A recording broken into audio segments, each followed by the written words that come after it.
So, the holidays are here and Christmas is just around the corner. I knew I wanted to do a winter themed build for this time of the year, and going off of a certain someone's suggestion, I decided to recreate / do my own interpretation of Arendelle Castle from the movie Frozen, seeing as the sequel literally just came out. I hope that you guys enjoy this early Christmas present, and if you fancy, then why not consider subscribing? I've got some big ideas ready for 2020. If you haven't noticed already, I'm not in Minecraft. I decided to jump into World Painter to create the terrain for this build, as it's such a time saver, especially when creating large amounts of terrain for a build, such as this one. Having said that, even by using this program, it still took a total of about 2 hours to get the landscape looking similar to that of the movie. Once I got the main shape of the landscape down, there was still a lot of tweaking to be done until I got something that I was happy with. After exporting the map out of World Painter, I jump into Minecraft and begin cleaning things up little by removing a few floating trees and fixing the water and ice. I also tweak the snow on the tops of the mountains to make it fade into the rock and look a little bit more natural, and I mix in some vanilla spruce trees in with the custom ones. Lastly, I do some manual terraforming to make the island where the castle sits slightly larger. Now, it's time to do some manual building, starting with the castle walls. I begin by making the tower, which is the entrance to the castle, and connect it with wall sections. Once I'd made a basic version of it, I was allowed to copy and paste it around to make up the other sections of the walls, which you'll probably see me do throughout this build. I then begin working on one of the large turret towers that sit on each of the corners of the wall. I tried to keep the style of the walls and the towers somewhat similar to that of the movie. However, the ones in the movie are far too simple and plain looking. So I had to go in and add a lot of subtle detail that wouldn't compromise the overall look too much. Again, I copy sections around to build up the surrounding walls of the castle, and as I do, I realise the interior of the walls seem to have this walkway with pillars supporting them. So I begin working on that and upgrade the current walls with that design. I then copy and paste the front section of the castle walls and turn them 90 degrees and then paste them to create the east walls. As you can see, even after extending this island, it wasn't enough to hold the castle walls, so I come back to that later and fill out the island once more to make it large enough to support the castle. Also, as a quick little side note, I love how you can see the ice slowly creeping across the ocean while I build. I think you'll notice that a few times throughout this build, and it's super satisfying to watch. I continue copying sections of the walls and towers around to complete the backside, however this section includes some custom building, such as this peaked roof section midway along the wall, and custom tower on the back corner of the castle walls.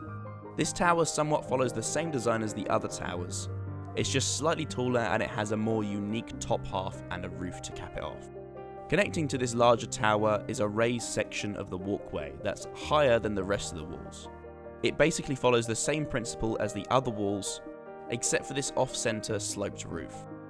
Finally, I connect either end of the walls up with this unique L section, which instead of using the same blue roof design, it's lined with blue crenellations and has a building connected to it. Atop the roof of this building, which I assume is some sort of stables or something like that, I place 2 small towers varying in size. Lastly, I build out the front wall of the building, which completes the castle walls. With the walls complete, you can really see how large this build actually is, which definitely isn't what I anticipated when starting this build. I plan to build out the village out front and also include Elsa's castle nestled away in the mountaintops. However, building this castle alone took a total of around 15 hours, so if you want to see that, then get this video to 10,000 likes and I'll finish this world off. Anyway, as you can see, I'm starting to build the main building of the castle, planning it out with wool and adding a bunch of pillars to hold up the multi-tiered roof. Speaking of roofs, I'm going to say that a lot in the next minute or two because this building contains a lot of roofs. It's jam-packed, it's full of them of all different shapes and sizes and they all connect to each other, meaning I spent quite a while getting them right. I start with this massive peaked roof and add on another roof on top of that. Atop that roof holds the main tower of the building, which includes multiple roofs in itself. Atop the peak of the tower I add blue ice which persists throughout the remaining towers of the castle. With that done, I work on this outcropping roof section with a small tower on top of it once more. It's basically a miniature version of the large tower that I just finished building.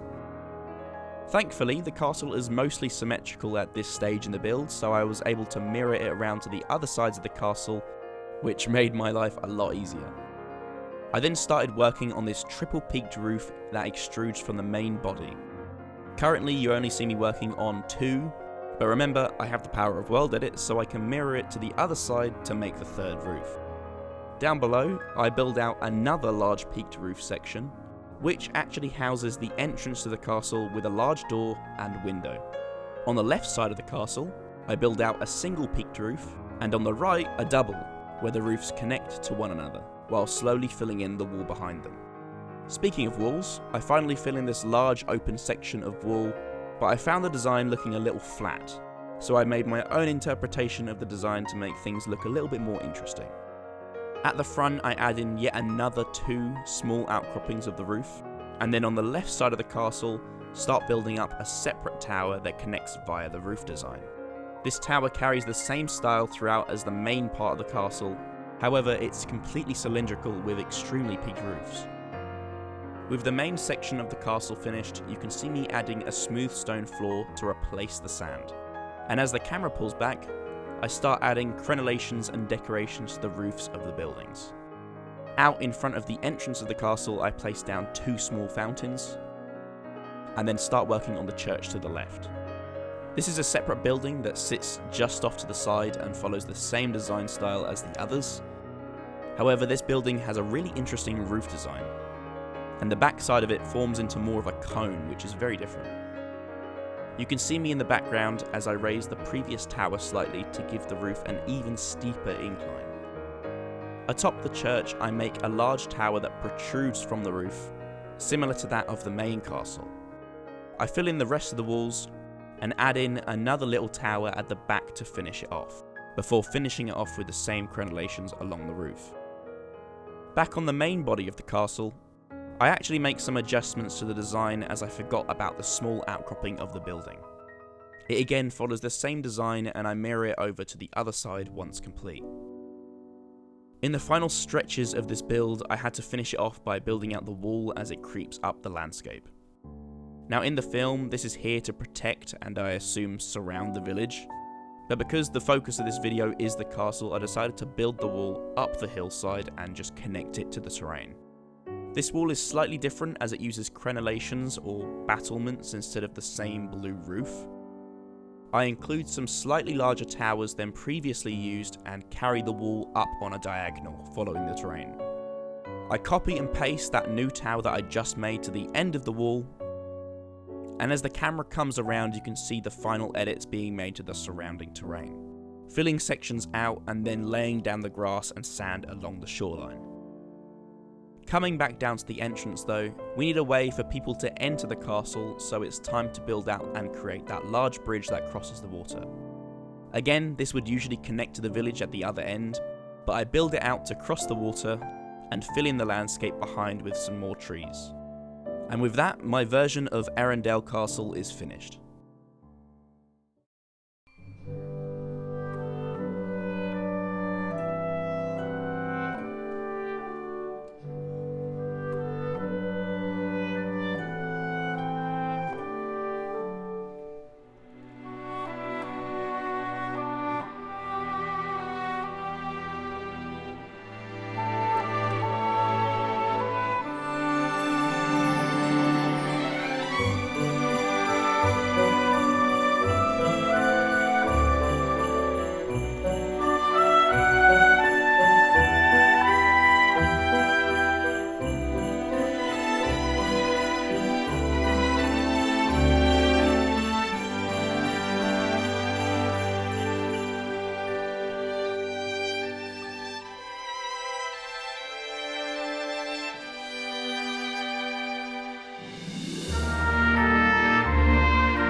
Right, so as always, I hope that you guys enjoyed the build. I really pushed to get this build done and out in time before Christmas. So remember, if you want to see a finished version of this with the village and Elsa's castle, then make sure you like the video.